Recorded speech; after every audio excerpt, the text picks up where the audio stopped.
Dia é o nosso tema de hoje, mas antes quero falar para vocês da agenda da Escola Santista de Astrologia.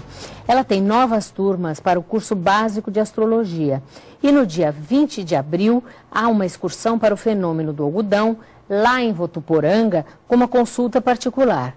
Dias 25 e 26 de abril, o curso do calendário maia com o Dr. Vandir Natal Casagrande.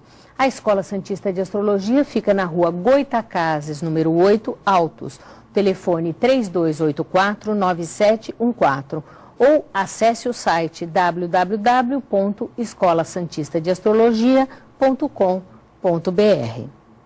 Sidney, quais são as características, vamos dizer assim, que fariam nós podermos identificar um psicopata? Olha, Mônica, o psicopata, ele tem uma gama de coisas que ele pode apresentar, mas algumas são muito importantes. O narcisismo dele, o olhar sempre o mundo como se começasse nele e acabasse nele, o sentimento de superioridade que ele tem sobre as demais pessoas, a falta de crítica social, a falta de culpa, não se responsabiliza pelos erros e não aprende com os erros. Que coisa incrível, não? Faz aquela coisa, erra, ele continua agindo daquela maneira, como se nada tivesse acontecendo e como se ele fosse impune. O exemplo dos serial killers é muito perceptível. Ele começa a matar as pessoas, ele continua matando como se ele nunca fosse ser preso na vida, como se nada fosse acontecer com ele. Mas tem alguns aspectos que chamam mais atenção dentro do campo, vamos chamar da normalidade dos psicopatas e não desses assassinos, enfim, criminosos mais violentos, que é um aspecto. Os psicopatas são pessoas inteligentes. Muito inteligentes. São pessoas sedutoras. São pessoas que normalmente passam até uma tranquilidade, porque eles são frios. Eles não têm, para você ter uma ideia, Mônica, é uma coisa às vezes interessante das pessoas perceberem. Os chamados testes da verdade que se faz para ver alterações na pele, no movimento do olho, não na vai frequência funcionar cardíaca, com eles. Nos psicopatas não funciona. Eles não alteram frequência cardíaca, nada, eles não têm alterações fisiológicas quando eles estão diante de fatos cruéis, difíceis ou ruins para as outras pessoas.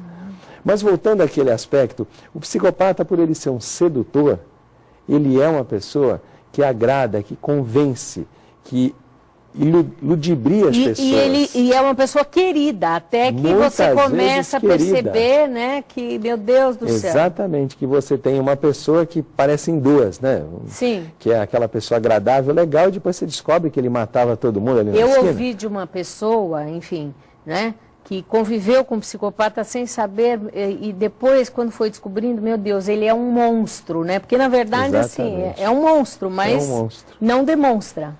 Ele é um monstro vestido de bonzinho, né? Travestido de bonzinho.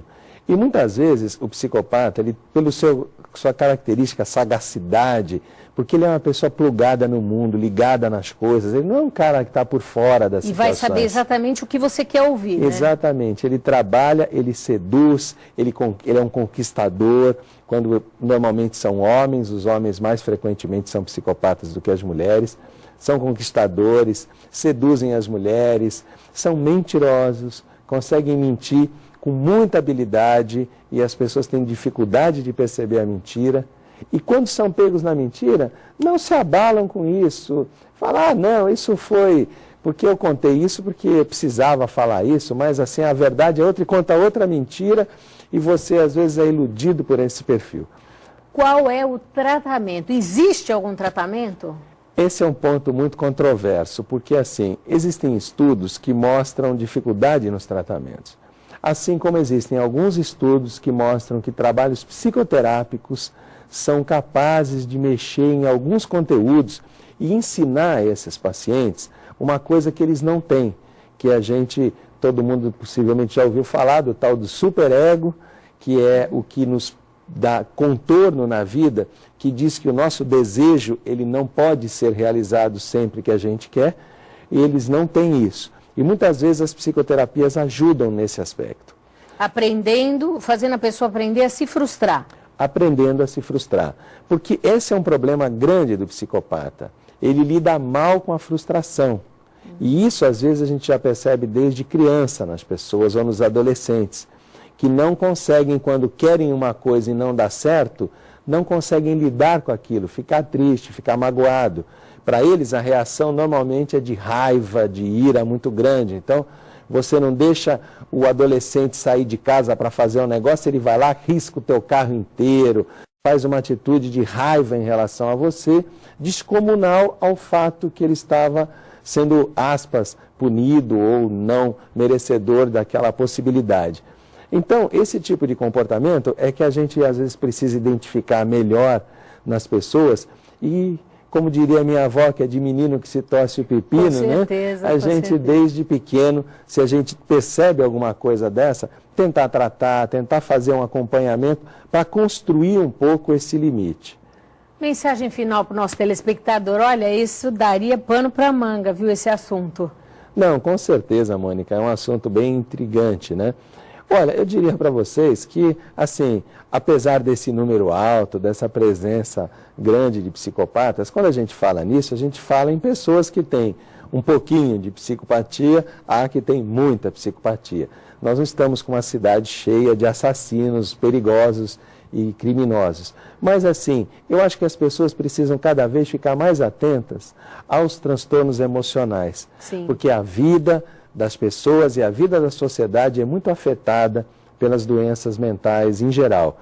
E a gente às vezes banaliza isso é verdade. Achando, não, eu curo sozinho, se eu resolvo, dou uma surra no meu filho, que isso basta. Nem sempre a vida é desse jeito que a gente consegue resolver. Grande parte das pessoas precisarão de tratamento, às vezes prolongado e consistente. Muito obrigada, foi muito esclarecedor. Eu acho que é uma contribuição de fato, né, para o nosso telespectador, porque a gente às vezes não sabe e está lidando com pessoas assim muito próximas a gente. Obrigada, Sidney. Eu que agradeço. Você não deixe de entrar no meu site www.monicadelimazevedo.psc.br dando sugestões, assim como foi essa, né, de temas, de coisas que vocês gostariam de estar vendo aqui no programa. E também de me ouvir na Rádio Guarujá AM 1550 kHz, toda sexta-feira a partir das 3h30 da tarde, no programa Tarde Total com Alfredinho Júnior. Até a semana que vem. Tchau, tchau.